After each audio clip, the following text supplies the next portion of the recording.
Uncle, જ્યારે કોમલબેને મને કહ્યું કે મિહિર આત્મહત્યા કરવાની કોશિશ કરી રહ્યો હતો, ત્યારે એમની સામે જે ચહેરો આવ્યો એ જોઈને એ હેબતાઈ ગયા. કારણ કે મિહિરના પપ્પા બીજું કોઈ નહીં પણ મજુમદાર અંકલ જ છે.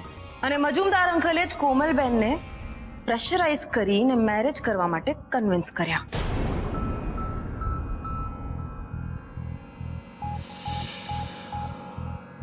તમે તો સારું થયું કાર્તિકે મને ફોન કર્યો એટલે હું અહીં આવ્યો. ના શું છે, ઉતાર નીચે ઉતાર. ગાંડો થઈ ગયો છે કે શું? કોના માટે મરવું છે? કોના માટે તારે? અમે એકબીજાને પ્રેમ કરીએ છીએ. નહીં, ફક્ત તું એને પ્રેમ કરી રહ્યો છે. કારણ કે આ છોકરી જો તને પ્રેમ કરતી હોત ને તો લાઈફમાં તારી આટલી ખરાબ હાલત નહીં થાત. એવું નથી પપ્પા, પણ પપ્પા? ये रात तेरा पप्पा છે? હા, હું મિહિરનો બાપ છું. નહીં સમજાયું ને? સમજાશે પણ નહીં તને, પણ મને બરાબર સમજાઈ ગયું છે. તું જયરાજ મહેતાની દીકરી છે ને, એટીટ્યુડ તો ગળથુતીમાં જ હશે. શું કામ આવું કરે છે? શું કામ? ખામી શું છે મારા દીકરામાં? ના અંકલ, એવી કોઈ વાત નથી. એકચ્યુઅલી મારા ફેમિલી વાળા લગ્ન માટે હા નહીં પાડે. તારા ફેમિલી વાળા લગ્ન માટે હા નહીં પાડે કે મિહિર મારો દીકરો છે એટલે હા નહીં પાડે? ને ફેમિલીની વાત છોડ. તું લગ્ન કરવા માંગે છે કે નહીં? ના પડે તો તું કુંવારો નહીં રહી જાય. પપ્પા એવી વાત નથી, પણ હું કોમલને સાચે જ પ્રેમ કરું છું. પણ એના ભાઈએ માણસો બોલાવીને મને માર મરાવ્યો, મારી પોલીસમાં કમ્પ્લેન કરી, અને કોમલ પણ મારી સાથે લગ્ન કરવા માટે રેડી નથી. એટલે મને થયું મરી જાવ એમ. અને છોકરી સાંભળી લે કાન ખોલીને, મારા મિહિરનો હવે તારા પરિવાર વાળાએ વાળ પણ જો વાંકો કર્યો છે ને, તો હું તારા પરિવારની શું હાલત કરીશ એની કલ્પના સુદ્ધા તું નહીં કરી શકશે. એક બીજી મહત્વની વાત, તારા બાપે જેટલી બિઝનેસ ડીલ કરી છે ને, એમાં 50%ની ડીલમાં હું ઇન્વોલ્વ છું. એટલે તારા બાપને રસ્તા પર લાવતા મને ફક્ત 1 મિનિટ લાગશે. અને ગયા વખતે તારી મમ્મીએ એની હોશિયારીથી એને બચાવી લીધો હતો, પણ આ વખતે એની ચતુરાઈ પણ કામ નહીં કરશે. પપ્પા પ્લીઝ, તમે આવું નહીં કરતા. હું કોમલને સાચો પ્રેમ કરું છું, અને એનો પરિવાર મારો પણ પરિવાર જ છે. એટલે તમે જયરાજ અંકલને નુકસાન થાય એવું કંઈ નહીં કરતા, પ્લીઝ. જો આ ફરક છે મારા દીકરાના સંસ્કારમાં અને તારા ભાઈના સંસ્કારમાં. મારો દીકરો તારા પરિવારને પોતાનો પરિવાર માને છે, અને તારો ભાઈ દુશ્મનથી પણ ખરાબ વર્તાવ કરી રહ્યો છે એની સાથે. અંકલ એવું નથી. એકચ્યુઅલી મારે કઈ નથી સાંભળવું. કાન ખોલીને સાંભળી. મિહિરે નિર્ણય લઈ લીધો છે તારી સાથે લગ્ન કરવાનો. હવે નિર્ણય તારે લેવાનો છે. તને શું વાલું છે, મિહિરની જિંદગી, તારા પરિવારની જિંદગી?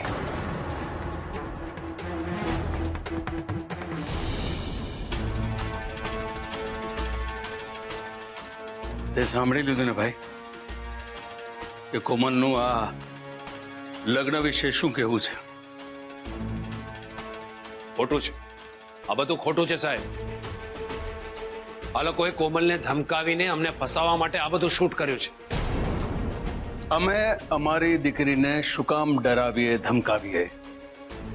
અને કોમલ કોઈ કારણ વગર અમારી સામે ખોટું શું કામ બોલે? મજુમદાર, હવે તો તમે તમારો ગુનો કબૂલ કરો છો ને? હા, મેં બદલો લેવા માટે આ બધું કર્યું. મારા દીકરાને આમની દીકરી સાથે લગ્ન કરવા માટે પણ કહ્યું. So what? બંનેની ઉંમર તો લગ્ન લાયક છે ને, એટલે મેં કોઈ ગુનો નથી કર્યો. અને મારા દીકરાએ કોમલને હાથ સુદ્ધા લગાડ્યો નથી. હા અંકલ, તમે કોમલને પૂછી શકો છો.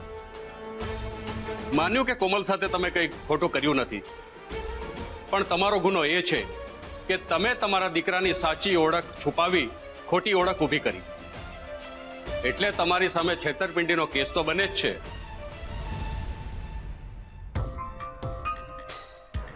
એકવાર ફરી તમે મને હરાવ્યો. મેં તને નથી હરાવ્યો, તારી લાલચે તને હરાવ્યો છે. અને મને તો સપને પણ ખ્યાલ નહોતો કે તું મિહિરનો બાપ નીકળીશ. મેં તો તારો અસલી ચહેરો મારા બધાની સામે આવે ને એટલે આ મિલકતના કાગળિયાની જાળ બિછાવી હતી. મારા મોઢે તુકારો સાંભળીને તને બહુ ગુસ્સો આવે છે ને? પણ તમે માંથી તું કહેવા માટે તે અને તારા કર્મોએ જ મને મજબૂર કરી છે. એક્ઝેક્ટલી ગોકી, મારા તો હજુ પણ માનવામાં નથી આવતું કે મિહિર નામના મોહરાની પાછળ તારો ચહેરો નીકળ્યો. તમને દીકરીના સસરાને તું કહીને બોલાવતા શરમ આપવી જોઈએ. એ ભાઈ, કોણ સસરા ને કોના સસરા? તે અને તારા દીકરાએ બધી જ શરમ નેવે મૂકીને મારી દીકરી કોમલની જિંદગી બરબાદ કરી છે. મન તો થાય છે કે તમને બંનેને ગોળીએ વીંધી દઉં. નહીં, તમારા કર્મોની સજા તમને અદાલત આપશે. શું વાત છે કોમલ? આટલી બધી ટેન્શનમાં કેમ છે?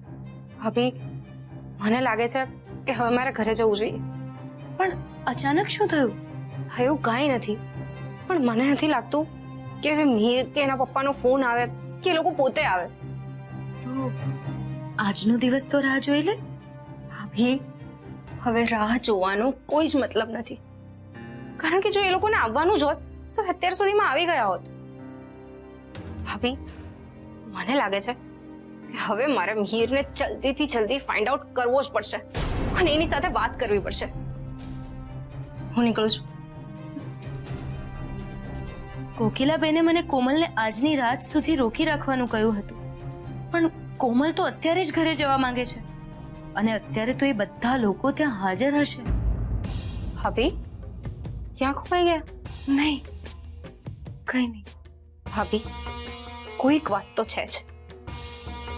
મેં ઓબ્ઝર્વ કર્યું છે કે જ્યારે જ્યારે હું નીકળવાની વાત કરું છું ત્યારે ત્યારે તમે ટેન્શનમાં આવીને કંઈક વિચારવા લાગો છો. નહીં નહીં કોમલ, એવું કંઈ જ નથી. હવે મને એ લોકોએ જે મેસેજ આપ્યો હતો એ મેસેજ મેં તને આપી દીધો. એનાથી વધારે મને ખરેખર કંઈ ખબર નથી.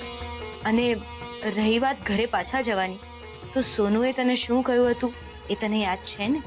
હા, ભાભીએ તો કહ્યું જ હતું ને કે જ્યાં સુધી એ લોકોનો ફોન કે મેસેજ ના આવે ત્યાં સુધી મારે અહીંયા જ રહેવું પડશે. તો સોનુની વાત માન અને અહીંયાથી નહીં જા, કારણ કે સોનુએ તને તો જ અહીંયા રોકાવા માટે કહ્યું હશે જો કોકિલાબેને એને કહ્યું હશે. અને એ લોકોએ જો તને અહીંયા રોકાવા કહ્યું હોય તો કાંઈક વિચારીને જ કહ્યું હશે ને. એટલે મારું માનવું છે કે તારે અહીંયા જ રોકાવું જોઈએ. ભાભી, મને મિહિર કે એના પપ્પાના ફોનની રાહ જોવામાં વાંધો નથી, મને ચિંતા તો મમ્મી પપ્પાની થાય છે.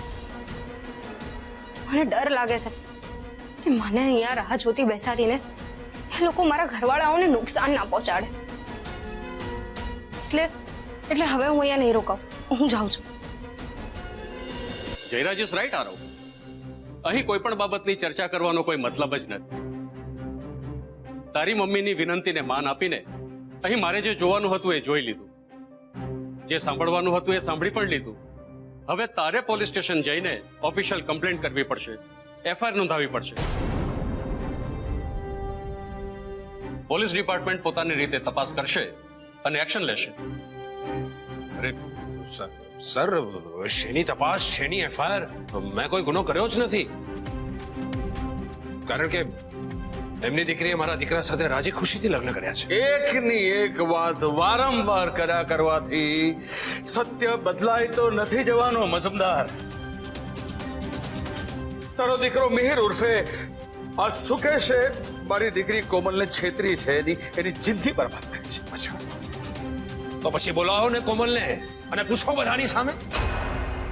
જેમ આ લોકો અમને બ્લેમ કરે છે કે અમે કોમલને પ્રેશર આપીને લગ્ન માટે મજબૂર કરી હોય, એ જ રીતે આ લોકોએ કોમલને પ્રેશર આપીને અમને ફસાવવા માટે આ શૂટિંગ નહીં કર્યું હોય. એ તો ફરક છે મજુમદાર તારામાં ને અમારામાં. અમે મુસીબતોમાં સામી છાતીએ લડી લેવામાં માનીએ છીએ. તારી જેમ બાળકોને હથિયાર નથી બનાવતા. અમે અમારી કોમલને કોઈ પણ જાતનું પ્રેશર નથી આપ્યું ક્યારે.